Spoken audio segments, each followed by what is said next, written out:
بسم اللہ الرحمن الرحیم۔ السلام علیکم۔ شروع کرتا ہوں اللہ تعالیٰ کے نام سے جو بڑا ہی مہربان نہایت رحم کرنے والا ہے۔ حدیث کا مفہوم، شان نزول سورۃ البروج کا مکمل واقعہ اس حدیث میں بیان کرتے ہیں۔ پیارے دوستو، اگر آپ اس چینل پر نئے ہیں تو پلیز لائک اور سبسکرائب کر دیں۔ اللہ تعالیٰ نے اصحاب الی خدود یعنی خندقوں والا کا ذکر فرمایا ہے۔ اس واقعہ کی تفصیل کچھ یوں ہے۔ پچھلی کسی امت میں ایک بادشاہ تھا جو ایک جادوگر سے کام لیا کرتا تھا۔ جب وہ جادوگر بوڑھا ہو گیا تو اس نے بادشاہ سے کہا کہ میرے پاس کوئی لڑکا بھیج دیا کرو جسے میں جادو سکھاؤں تاکہ میرے بعد وہ تمہارے کام آ سکے۔ بادشاہ نے ایک لڑکے کو جادوگر کے پاس بھیجنا شروع کر دیا۔ یہ لڑکا جب جادوگر کے پاس جاتا تو راستے میں ایک عبادت گزار شخص کے پاس سے گزرتا جو حضرت عیسیٰ علیہ السلام کے دین حق پر تھا اور توحید کا قائل تھا۔ یہ لڑکا اس کے پاس بیٹھ جاتا اور اس عبادت گزار کی باتیں سنتا جو اسے اچھی لگتی تھی۔ ایک دن وہ جا رہا تھا تو راستے میں ایک بڑا جانور نظر آیا جس نے لوگوں کا راستہ روک رکھا تھا۔ لوگ اس سے ڈر رہے تھے۔ لڑکے نے ایک پتھر اٹھایا اور اللہ تعالیٰ سے دعا کی کہ یا اللہ، اگر غیب کی باتیں آپ جادوگر کی باتوں سے زیادہ پسند ہیں تو پتھر سے اس جانور کو مار دیجئے۔ پھر اس نے پتھر جانور کی طرف پھینکا تو وہ مر گیا اور لوگوں کا راستہ کھل گیا۔ اس کے بعد لوگوں کو اندازہ ہوا کہ اس لڑکے کے پاس کوئی خاص علم ہے۔ چنانچہ ایک اندھے شخص نے اس سے درخواست کی کہ اس کی بنائی واپس آ جائے۔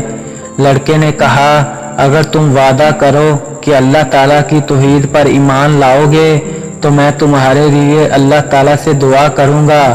نبینا شخص نے یہ شرط مان لی۔ لڑکے نے دعا کی تو اللہ تعالیٰ نے اندھے شخص کی بنائی لوٹا دی اور وہ توحید پر ایمان لے آیا۔ ان واقعات کی خبر جب بادشاہ کو ہوئی تو اس نے لڑکے، راہب اور بنائی پانے والے شخص کو گرفتار کر لیا اور انہوں نے توحید سے انکار پر مجبور کیا۔ جب وہ نہ مانے تو اس نے راہب اور بنائی پانے والے شخص کو آرے سے چڑھوا دیا۔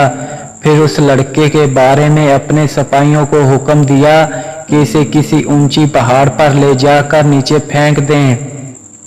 پھر وہ لڑکے کو لے کر گئے۔ اس نے اللہ تعالیٰ سے دعا کی۔ پہاڑ پر زلزلہ آیا جس سے سپاہی مر گئے اور لڑکا زندہ سلامت رہا۔ اس کے بعد پھر بادشاہ نے سپاہیوں کو حکم دیا کہ لڑکے کو کشتی میں لے جا کر سمندر میں ڈبو دیا جائے۔ لڑکے نے پھر دعا کی جس کے نتیجے میں کشتی الٹ گئی، سپاہی ڈوب گئے اور لڑکا سلامت رہا۔ جب بادشاہ کی ہر تدبیر ناکام ہو گئی تو لڑکے نے اس سے کہا، اگر تم مجھے مارنا چاہتے ہو تو اس کا ایک ہی طریقہ ہے، وہ یہ کہ تم سب لوگوں کو ایک میدان میں جمع کر کے مجھے سولی پر چڑھاؤ اور اپنے تیر کش سے تیر نکال کر کمان میں چڑھا دو۔ پھر یہ کہو کہ اللہ کے نام پر جو اللہ لڑکے کا پروردگار ہے، پھر اس تیر سے میرا نشانہ لگاؤ۔ بادشاہ نے ایسا ہی کیا۔ تیر اس لڑکے کی کن پٹی پر جا کر لگا اور وہ شہید ہو گیا۔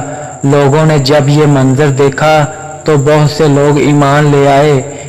اس پر بادشاہ نے ان کو سزا دینے کے لیے سڑکوں کے کناروں پر خندقیں کھدوا کر ان میں آگ بھڑکائی اور حکم دیا کہ کوئی توحید کے دین کو نہ چھوڑے، اسے ان خندقوں میں ڈال دیا جائے۔ چنانچہ ایمان والوں کی ایک بڑی تعداد کو زندہ جلا دیا گیا۔ ان سب کو اللہ تعالیٰ نے ایسی ہمت عطا فرمائی کہ کوئی بھی ایمان چھوڑنے پر راضی نہ ہوا اور ان میں سے ہر ایک نے آگ میں جل کر شہید ہونا قبول کر لیا۔ پھر اللہ تعالیٰ کا کرنا ایسا ہوا کہ خندقوں کے کناروں پر بیٹھے ہوئے کافر بھی آگ کی لپیٹ میں آ کر خاکش ہو گئے۔ اللہ تعالیٰ قیامت کے دن بھی